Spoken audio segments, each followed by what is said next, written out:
ان کے واقعات، تاکہ ان کے صدقے میں ہنالک دعا زکریا کے تحت، جیسے زکریا علیہ السلام نے دیکھا کہ بیوی مائی مریم پر جنت سے کھانے اور پھل آ رہے ہیں تو انہوں نے بھی دعا کر لی.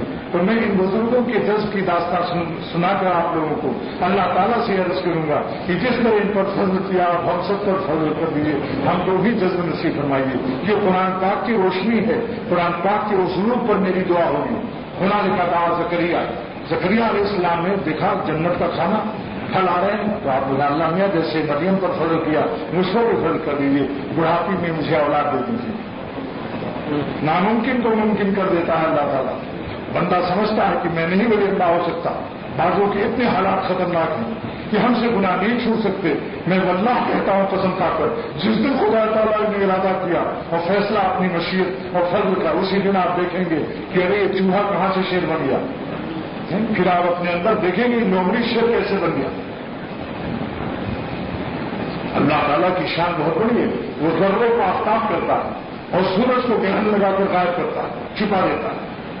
ذرے کو آفتاب کی طرح روشن کرنے پر قادر ہے اور سورج کو سورج گرہن میں مبتلا کر کے اس کو روشنی سے محروم کر سکتا ہے. اور ابتدا کرتا ہوں پہلے صحابی پھر تابعی پھر عام امت، یعنی ترتیب اس دن یہی تھی. پہلے میں نے صحابہ کا ذکر بیان کیا، اس کے بعد پھر تابعی، اس کے بعد کیونکہ وہ زازان جو تھے، حضرت زازان جو گانا گا رہے تھے وہ تابعی تھے، کیونکہ حضرت عبداللہ بن مسعود پر ایمان لائے تھے نا، تو صحابہ پر جو ایمان لائے گا تابعی نہیں ہوگا. اب پہلے حضرت وحشی رضی اللہ تعالیٰ عنہ کا جذب بیان کرتا ہوں. آپ جانتے ہیں کہ کتنے بڑے قاتل ہیں یہ. جنگ احد میں سید الشہداء حضرت حمزہ رضی اللہ تعالیٰ عنہ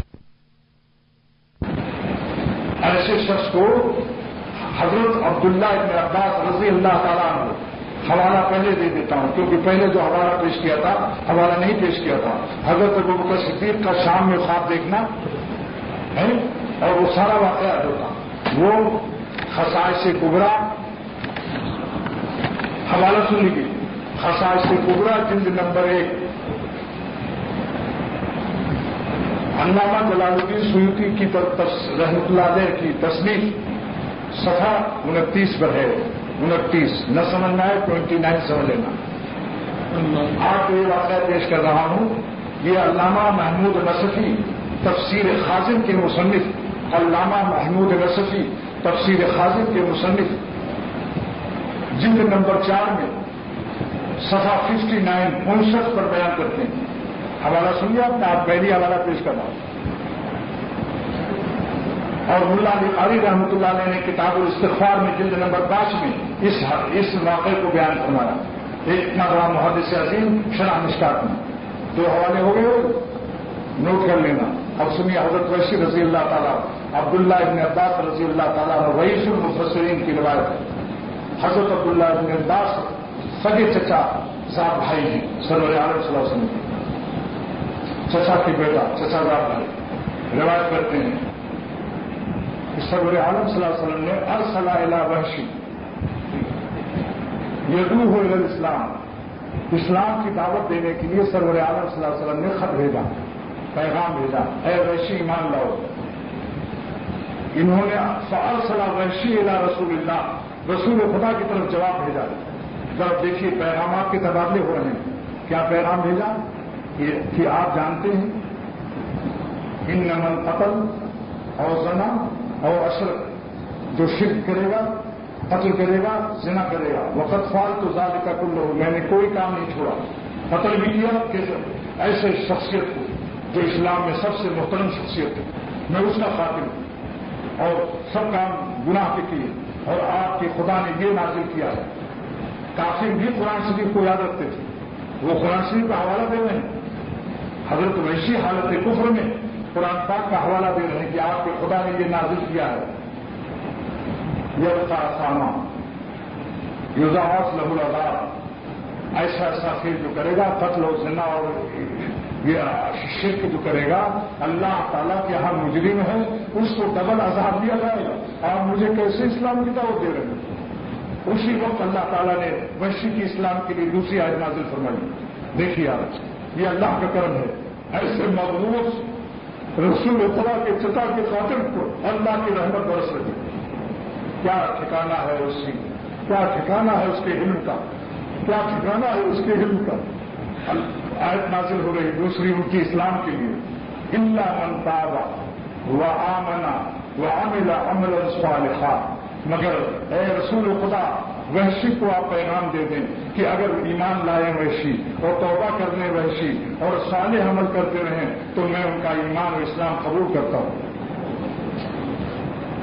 ہے کوئی علم والا اپنے بیٹے کے قاتل کو کوئی بخشے گا اس طرح سے؟ اس آیت کو جب صلی اللہ علیہ وسلم نے بھیجا, اب اس پر ان کا پیغام کا تبادلہ سنیے کہ میں یہ شرط کو شدید اور سخت سمجھتا ہوں کیونکہ میں ایمان لا سکتا ہوں, توبہ کر سکتا ہوں, لیکن وہ عامل عمل صالحہ ساری زندگی میں ایک عمل کرتا رہوں, اس میں مجھے ذرا اپنے بارے میں اعتماد نہیں. ان حاضر شرط لشرط شدید, یہ شرط بڑی سخت شرط ہے. لعلی لا اقدر علیہ, میں اس شرط پر شاید طاقت نہ پا سکوں. اب تیسری آیت نازل ہو رہی ہے, دیکھیں اللہ تعالیٰ اس شخص کی اسلام کے لیے, ان کے اسلام کے لیے تیسری آیت نازل فرما رہے ہیں. ان اللہ لا یغفر ان یشرک ان اللہ لا یغفر ان یشرک بہ ویغفر ما دون ذلک لمن یشاء. اللہ تعالیٰ نہیں معاف کرے گا شرک کو, لیکن اگر وحشی ایمان لائیں اور توبہ کر لیں شرک سے, صرف شرک سے توبہ کر لیں, عمل صالح کی بھی خیر اٹھ رہی ہے, اللہ بخش دے گا جس کو چاہے گا. لا یغفر, صرف مشرک کو نہیں بخشے گا, باقی گنہگاروں کو بخش دے گا. لا یغفر ان اللہ لا یغفر ان یشرک بہ ویغفر ما دون ذلک. شرک کے علاوہ جتنے بھی گناہ ہیں ہم سب معاف کر دیں گے. یغفر ما دون ذلک لمن یشاء, یعنی جس کو اللہ چاہے گا. اب ان کا سنیے جواب, پھر پیغام کا تبادلہ ہو رہا ہے. وحشی کا پیغام سنیے, کیا عجیب کہتے ہیں کہ اے رسول خدا صلی اللہ علیہ وسلم اپنے علانیہ سے کہہ دو, میرا پیغام یہ ہے کہ اس میں مغفرت کو آزادی نہیں دی اللہ تعالیٰ نے. فرمایا جس کو میں چاہوں گا, اور ہمیں پتہ نہیں کہ چاہیں گے ہمارے لیے یا نہیں. انی فی ریبن انی فی شبہۃ, میں شبہے میں ہوں. انی فی شبہۃ, میں شبہے میں ہوں. اب تکون مشیت اللہ تعالیٰ فیا عملہ, اللہ کی مشیت میرے لیے ہوگی یا نہیں, کیونکہ اللہ تعالیٰ نے مقید کر دیا اپنی مغفرت کو کہ جس کو میں چاہوں گا. ہمیں کیا پتا کہ ہمارے لیے مغفرت چاہیں گے یا نہیں. بتائیے یہ پیغامات کے تبادلے سن رہے ہو, کیا حق تعالیٰ کا جذب نہیں ہو رہا ہے؟ یہ انہیں کا جذب ہے. نہ میں دیوانہ ہوں اصغر, نہ مجھ کو ذوقی ہوں گیا, کوئی کھینچے لیے جاتا ہے خوشی ہو غریبت. اللہ تعالیٰ جذب فرما رہا ہے. اب چوتھی آیت نازل ہو رہی ہے. وہ یہ آیت اتنی قیمتی ہے کہ جب یہ آیت چوتھی نازل ہوئی جس کو میں پیش کرتا ہوں, قل یا عبادی الذین اسرفوا, اے محمد صلی اللہ علیہ وسلم آپ میرے گنہگار بندوں سے اطلاع کر دیں, خبر دے دیں, فرما دیں. قل یا عبادی الذین اسرفوا علی انفسہم, جنہوں نے اپنے نفس پر ظلم کر لیے, بے شمار گناہیں کر لیا, بے شمار مجرم ہیں وہ. لا تقنطوا من رحمت اللہ, اے نبی ان سے فرمایا کہ میری رحمت سے نا امید نہ ہو. ان اللہ یغفر الذنوب جميعا, اللہ سارے ان کے گناہوں کو توبہ سے بخش دے گا, اور مشیت کی بھی خیر نہیں. اس حیث کو بھی میں ہٹاتا ہوں تاکہ میرے گنہگار بندے مایوس نہ ہو. ان اللہ یغفر الذنوب جميعا, اتنا تاکید ہے. یغفر الذنوب پر الاسلام استغراق کا ہے. کوئی گناہ ایسا نہیں ہوگا جو اللہ نہ بخش دے, بس شرک نہ کرو. ایمان کے بعد جمعیہ میں تاکید, تین تاکید سے بیان نازل ہوئی ہے. انا سے الذنوب پر الاسلام استغراق کا, جمعیہ سے اس کی تاکید آئی. تین تاکیدوں سے اللہ نے فرمایا کہ ہم سب گناہ بخش دیں گے. اور اس کے بعد انہ هو الغفور الرحیم, وجہ بھی بتا دیں. یہ جملہ تعلیلیہ ہے, معرض علت میں ہے کہ ہم کیوں بخش دیں گے, کیونکہ اللہ تعالیٰ بڑا ہی بخشنے والا ہے, بڑا ہی رحمت والا ہے. تمہارے گناہ محدود ہیں, میری مغفرت محدود نہیں ہے. تمہارے گناہ محدود ہے, میری رحمت محدود نہیں ہے. غیر محدود رحمت کے سامنے جیسے چڑیا ایک قطرہ کراچی کے سمندر سے ایک قطرہ اٹھا لے اور جو نسبت اس قطرے کو سمندر سے ہے اتنا بھی ہماری مغفرت کا اللہ تعالیٰ کی غیر محدود مغفرت کے سمندر سے وہ تعلق بھی نہیں ہے۔ بقول ڈاکٹر عبدالحی صاحب رحمۃ اللہ علیہ تھے کہ کراچی کا 1 کروڑ انسانوں کا پیخانہ پیشاب سمندر میں جاتا ہے، ایک لہر آتی ہے سب پاک کر دیتی ہے۔ تو اللہ تعالیٰ کی غیر محدود سمندر، یہ سمندر کراچی کا محدود ہے، غیر محدود مغفرت و رحمت کے سمندر کا کیا عالم ہوگا؟ ایک موج آئے گی انشاءاللہ ہمارے سب گناہوں کو اٹھا لے جائے گی۔ اس آیت کے بعد اب پیغام سنیے، اب تبادلے پیغام کا نقشہ بدل گیا، حضرت وحشی کا نقشہ بدل گیا، کام بن گیا۔ اب پیغام کیا دے رہے ہیں کہ فن محاذہ کہا، بہت اچھی آیت ہے یہ آخری والی جو ہے محاذہ، بڑی بڑھیا آیت ہے یہ۔ سجا پھر آئے ثم اسلم، پھر اسلام کو قبول کیا، اب مسلمان ہو گئے۔ اس کے بعد صحابہ نے پوچھا یا رسول اللہ صلی اللہ علیہ وسلم فإن هذه الآية خاصۃ لہو، کیا یہ وحشی کے لیے خاص ہو رہے ہیں؟ ہم للمسلمین عامۃ، کیا سارے مسلمانوں کے لیے یہ آیت ہے؟ آپ نے ارشاد فرمایا للمسلمین عامۃ، سارے قیامت تک کے مسلمانوں کے لیے فضل اللہ کا عام ہے۔ اب اس کے بعد جب ابا بچے کی خطاؤں کو معاف کرتا ہے تو جو باپ کی ناراضگی سے رسوائی و ذلت ہوتی ہے، ہر طرف چرچا ہوتا ہے نالاک بیٹا ہے، پھر باپ ہی کہتا ہے کہ میرا بیٹا لائق ہے، اس نے معافی مانگی اور کوئی اس کو عہدہ دے دیتا ہے۔ ایسا ہوتا ہے جس سے آدمی سمجھ جاتے ہیں کہ باپ نے اس کو پیار کر لیا ہے۔ کوئی کلفٹن کا بنگلہ دے دے گا، کوئی زبردست مرسڈیز دے گا، کوئی فیکٹری اس کے نام لکھے گا۔ اب اللہ تعالیٰ بھی وحشی کے نام ایک فیکٹری لکھ رہے ہیں۔ سنیے، ایک کاذب کذاب نبی، نبوت کا دعویٰ کرنے والا مسلمہ، جھوٹا نبوت کا دعویٰ کرنے والا، اس سے جہاد کرنا پڑا۔ حضرت ابوبکر صدیق رضی اللہ تعالیٰ عنہ حضرت وحشی سے اللہ تعالیٰ نے کوئی شرف دینا تھا، حضرت وحشی سے قتل کروا دیا اس کو۔ یہ بہت سے صحابہ جرنیل بڑے بڑے بہادر، لیکن یہ نعمت حضرت وحشی کی قسمت میں اللہ نے رکھا، کیونکہ میرا یہ بندہ قاتل حمزہ ہے، اسی سے ایک خطرناک شخصیت کو قتل کرا دیا جائے تاکہ اس کی عزت امت کے اندر قیامت تک ہم اس کی تاریخ بدلنا چاہتے ہیں، اپنے اس رسوا اور ذلیل صحابی کی قسمت کو بدلنا چاہتے ہیں، ہم اس کی تاریخ کو سنہرے حروف سے لکھوانا چاہتے ہیں۔ لہذا اس مسلمہ کذاب کو حضرت وحشی کے ہاتھوں سے اللہ تعالیٰ نے قتل کرایا۔ اس کے بعد انہوں نے اعلان کیا حضرت وحشی نے، قتل تو فی جاہلیتی خیر الناس، میں نے زمانے کفر میں، زمانے جاہلیت میں دنیا کے انسانوں میں بہترین انسان سید الشہداء حمزہ کو قتل کیا تھا۔ وہ قتل تو فی اسلامی، اور حالت اسلام میں نے قتل کیا شر الناس، جو سب سے بدترین انسان ہے، جو نبوت کا دشمن ہے اور جھوٹا نبی بنا ہوا تھا۔ یہ اللہ تعالیٰ کے ذمہ حسن کا انتظام ہوتا ہے، عشق کا یوں ہی نام ہوتا ہے۔ اللہ تعالیٰ کس طرح سے تبادلہ اس کا، کس طرح سے عزت ہے، ذلت کو اللہ تعالیٰ نے عزت سے بدل دیا، جس کو وہ اس لیے دعا کر لیا کیجیے کہ اے خدا ہماری رسوائیوں اور ذلتوں کی اندھیروں پر اپنی عزت کے آفتاب کی شعاعیں ڈال دیجیے۔ اور سے سنیے، اے خدا ہماری گناہوں کی ذلتوں اور رسوائیوں کی اندھیروں پر اے آفتاب عزت، اے عزت کا سورج، تو کچھ شعاعیں ڈال دے تاکہ ہماری ذلتیں عزتوں سے تبدیل ہو جائیں۔ اب صحابی کے بعد تابعی کا نمبر ہے نہیں، لیکن ابھی وہ ایمان نہیں لائے۔ ان کا نام پیر چنگی ہے، چنگ بجاتے تھے، چنگ مانے سرنگی، چنگ مانے سرنگی، اور تھے ملنگی بھی، بہترین آواز تھی۔ حضرت جلال الدین رومی رحمۃ اللہ علیہ اس تابعی کا واقعہ بیان فرماتے ہیں۔ ابھی تابعی نہیں ہے، ابھی تو گناہ کی زندگی ہے، گانا گا رہے ہیں، سرنگی بجا رہے ہیں، آواز اتنی بہترین کہ بچے، جوان، عورت، مرد گھیر لیتے ہیں۔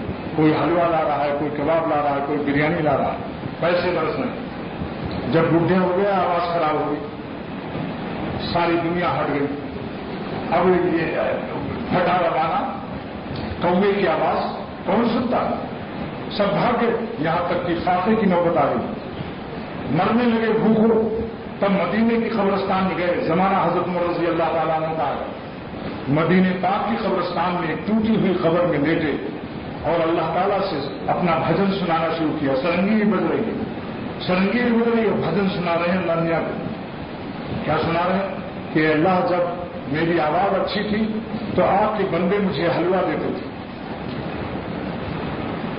مرد و زن, بوڑھے بچے سب کھیل لیتے تھے. اب میری آواز خراب ہو گئی. اب آپ کی مخلوق نے بے وفائی کی. میں ساری دنیا سے مایوس ہو کر اب آپ کے دروازے پر آ پڑا ہوں اس قبرستان میں. اب میں آپ کو اپنی آواز سناؤں گا, کیونکہ ماں باپ اگر بچہ خالص گر جائے, لنگڑا ہو, لولا ہو, اندھا ہو, مگر ماں باپ رد نہیں کرتے. آپ نے نہیں سنا ہوگا کہ کسی ماں باپ نے لنگڑے لولے بچے کو پھینک دیا. تو آپ نے ہمیں پیدا کیا. میری خراب آواز کے خریدار آپ ہی ہو سکتے ہیں. لہذا آپ ہی کو سناؤں گا. آپ کی مرضی, چاہے تو سلا دیجیے خبر میں, تو پہلے سے لیٹا ہوا ہوں. اگر آپ چاہیں تو بھوک سے روح بھی نکل لیں, تو پھر تو قبرستانی میں ہوں, کہیں میرے لیے خبر تلاش کرنے کی ضرورت نہیں ہے. حضرت عمر رضی اللہ تعالیٰ عنہ کو بروایت مولانا جلال الدین رومی رحمۃ اللہ علیہ خواب میں دکھایا. کیا ہے عمر, ایک بندہ قبرستان میں لیٹا ہوا, گنہگار زندگی ہے, سرنگی لیے ہوئے, اور مجھے رو رو کے یاد کر رہا ہے. بیت المال سے پیسہ لیجیے, وظیفہ, اور جا کر اس کو میرا سلام پہلے کہیے تاکہ وہ ڈرے نہیں, کیونکہ آپ کا کوڑا مشہور ہے, دوغے فاروقی.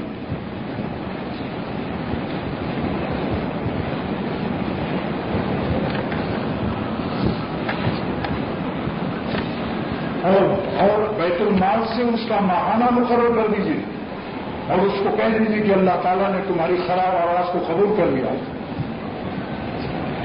اور آئندہ سے اب تم کو بھیک مانگنے کی, گانے بجانے کی کوئی ضرورت نہیں. حضرت عمر رضی اللہ تعالیٰ عنہ نے ہر قبر کو جھانکا. جس قبر میں لیتے ہوئے تھے وہ جھانکا تو کانپنے لگا, کیونکہ روز بہت تھا.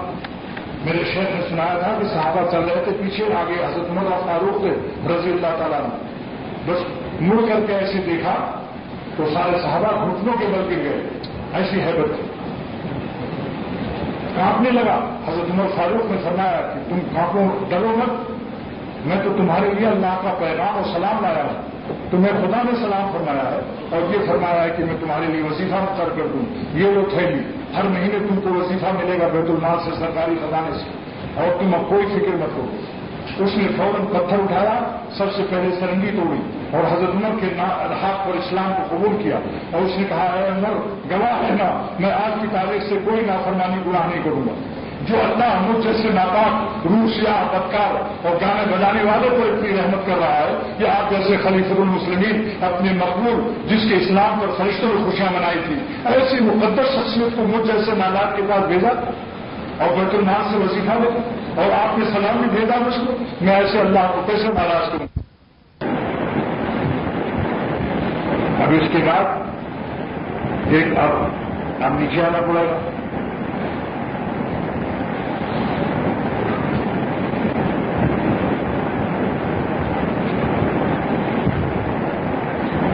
اس موقع پر میرے شیخ ایک شعر کہا کرتے تھے. مصنوی کا کہا قصہ ہے, معرومی نے جو قصہ بیان کیا ہے, اس موقع پر ہمارے شیخ صاحب جو غنی صاحب رحمۃ اللہ علیہ مصنوی کا ایک شعر پڑھتے تھے مست ہو کر.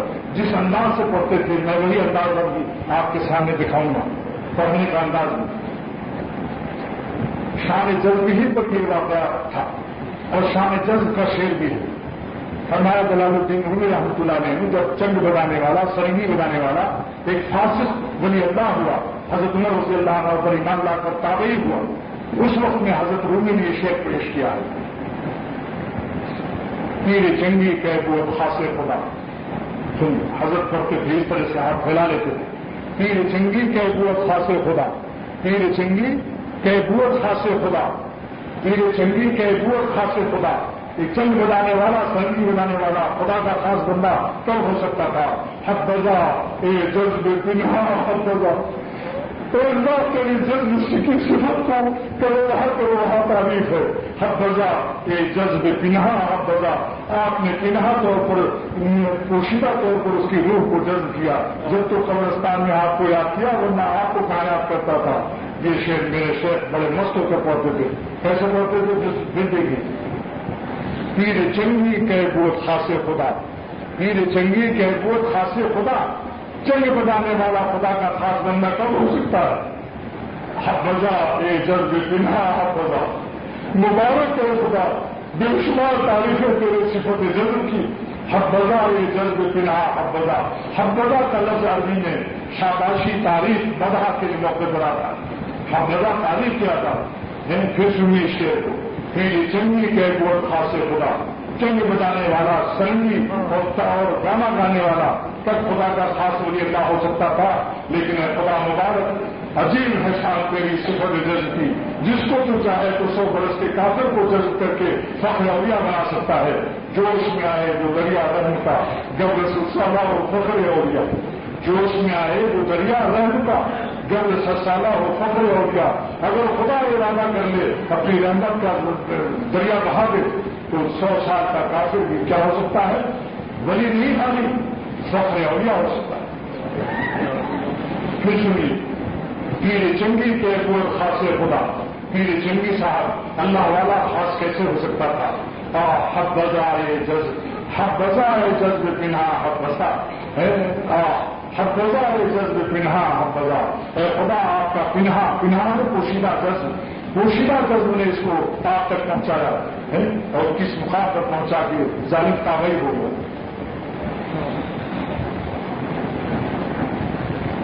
اب میرے دل میں پھر وہی پچھلے جمعے کی طرح گر گئے ہوئی.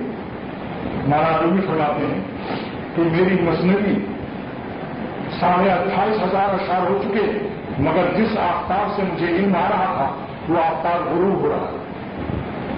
جو فتح از روزن دل آفتاب، جب دل کی کھڑکی کے سامنے سے اللہ کے فیض کا آفتاب غروب ہو گیا، ختم شد. واللہ عالم بالصواب. تو میری مثنوی ختم ہو رہی ہے، میری تقریر بھی اب ختم ہو رہی ہے. انشاءاللہ تعالیٰ ابھی جذب کا بیان باقی ہے.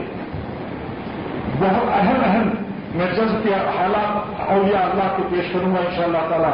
اللہ تعالیٰ میری زندگی میں، آپ کی زندگی میں برکت دے، صحت و عافیت کے ساتھ. اور میں اس نیت سے یہ حالات پیش کر رہا ہوں کہ میرے اللہ کو رحم آ جائے ہم نالائقوں پر کہ یہ میرے جذب کے داستان سنا رہا ہے، میرے جذب کی کمالات سنا رہا ہے، میرے جذب کی صفت کی گیت گا رہا ہے. تو کیوں نہ میں اپنے ان بندوں کو صفت جذب سے نوازش کر دوں.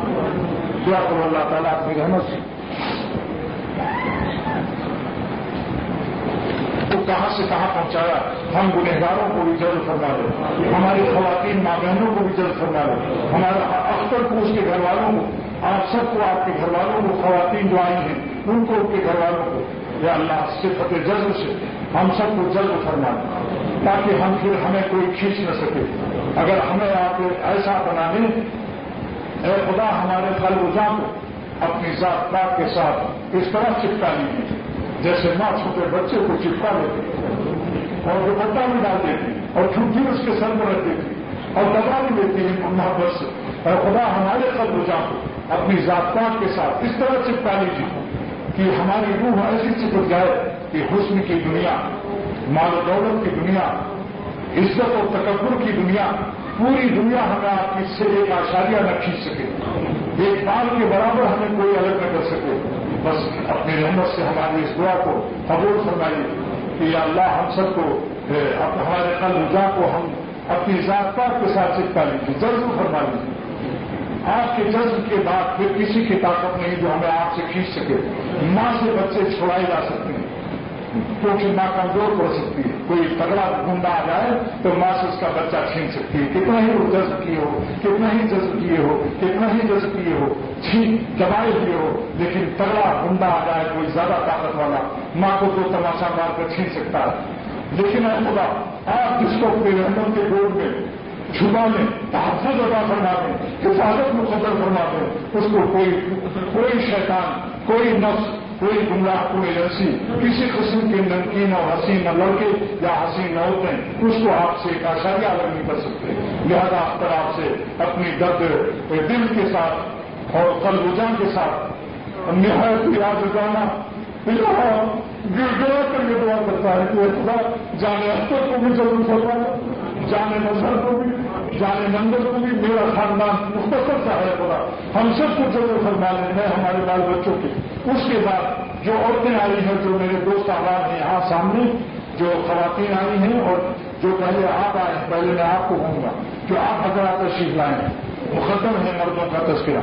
اس کے بعد جو عورتیں آئی ہیں، اللہ ان سب کو اور جن کے گھر والوں کو بھی اپنی رحمت سے جلد فرما لیں اور اپنا بنا لیں، اور ہم یہ کہہ سکیں کہ دونوں جانب سے اشارے ہو چکے، ہم تمہارے تم ہمارے ہو چکے. ایسا ضرور فرمائیے کہ ہم اس شعر کو پڑھ کر مست رہیں، ہم تمہارے تم ہمارے ہو چکے، دونوں جانب سے اشارے ہو چکے. ربنا تقبل منا انک انت السمیع العلیم. اور صحت و عافیت بھی عطا کر دو. جو بیمار ہیں ہم میں سے، ہم اختر یا کوئی بھی جس کو جو بیماری اللہ تعالیٰ اس کو شفا عاجلہ کاملہ مستمرہ عطا فرما. جس کو جس گناہ کی عادت ہے روحانی بیماری، اس کی بھی اس روحانی بیماری کو شفا عطا فرما دو اور گناہوں سے حفاظت مقدر فرما دو. جس کو جو جائز حاجت ہے، بیٹی کا رشتہ نہ ملا ہو اس کو رشتہ عطا فرما دو. جو ظالم ہو اس کو ضرور اس سے توفیق دے دے کہ اپنی بیوی کو نہ ستائے. جو بیٹیاں ظالم ہوں ان کو توفیق دے دے اپنے شوہروں کو نہ ستائے. یا رب العالمین جو غفلت سے اپنے اوپر ظلم کر رہے ہیں، جو اپنی عزت و آبرو کو ایسے خبیث مقامات کے عوض سودا کر رہے ہیں، اے خدا ہم سب کو جملہ نافرمانیوں سے حفاظت نصیب فرما، ایمان پر خاتمہ مقدر فرما، سلامتی آزاد اور سلامتی ایمان کے ساتھ زندگی عطا فرما، سلامتی آزاد اور سلامتی ایمان کے ساتھ دنیا سے اٹھا، اور خاتمہ ایمان کے بعد میدان محشر میں بے حساب مغفرت فرما کر جنت میں اسی طرح اکٹھا فرما دے جیسے کہ اللہ ہم سب آپ کے نام پر جمع. اس اجتماع میں زبان کا سوال نہیں، کتنے سندھ کے ہیں، کتنے پنجاب کے ہیں. یا اللہ نہ کوئی وطنیت ہے یہاں، نہ لسانیت ہے، صرف آپ کے محبت کے نام پر یہ اجتماع ہے. اس خالص اپنے نام کے سب عزت کے سب عظمت کے سب اس اجتماع کو قبول کرنا، یہ نہیں اس اجتماع کو جنت میں اکٹھا کر دینا اپنی رحمت سے. ربنا تقبل منا انک انت السمیع العلیم. یا ذا الجلال والاکرام، یا ذا الجلال والاکرام، یا ذا الجلال والاکرام. اللهم انك مليك مقتدر ما تشاء ومن فسعدنا في الدارين وكلنا ولا تكن علينا وانصرنا على من علينا واعصمنا من حمد الدين وقال الرجال والسماء في العطاء.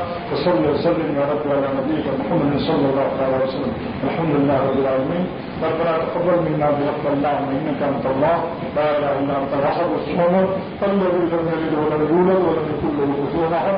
ربنا تقبل منا برحمة الله من يسرك بان لك الحمد لا اله الا انت المنان بديع السماوات والارض يا ذا الجلال والاكرام يا حي يا قيوم. الحمد لله رب العالمين. مدینہ یہ شام مدینہ یہ صبح مدینہ یہ شام مدینہ مبارک تجھے یہ قیام مدینہ مبارک تجھے قیام مدینہ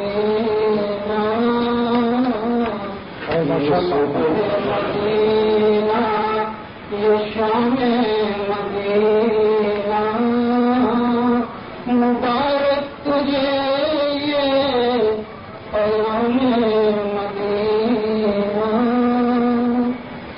بھلا جانے کیا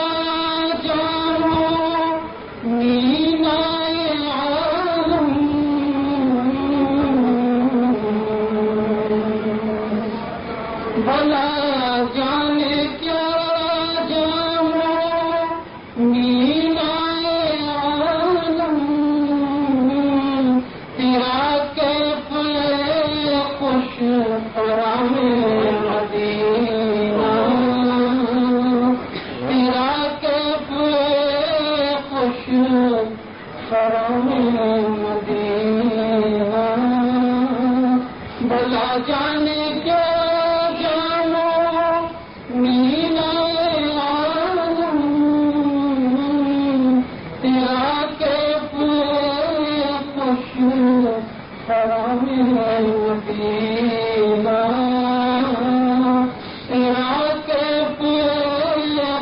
حرم مدینہ یہ صبح مدینہ یہ شام مدینہ مبارک تجھے حرم مدینہ. اس کا نام جو مانے ہوتا ہے مستانہ چال.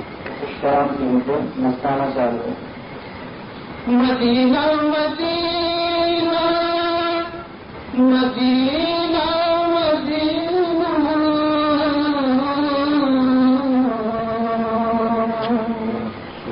مدینہ مدینہ مدینہ مدینہ بڑا لطف دیتا ہے نام مدینہ بڑا لطف دیتا ہے نام مدینہ مدینہ مدینہ مدینہ مدینہ بڑا لطف دیتا ہے نام مدینہ بڑا لطف دیتا ہے نام مدینہ یہ صبح مدینہ یہ شام مدینہ مبارک تجھے یہ حرم مدینہ. نگاہوں میں سلطانیت ہوگی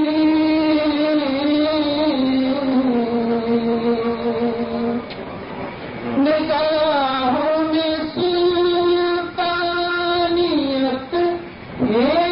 ہوگی جو پائے گا دل میں قیام مدینہ جو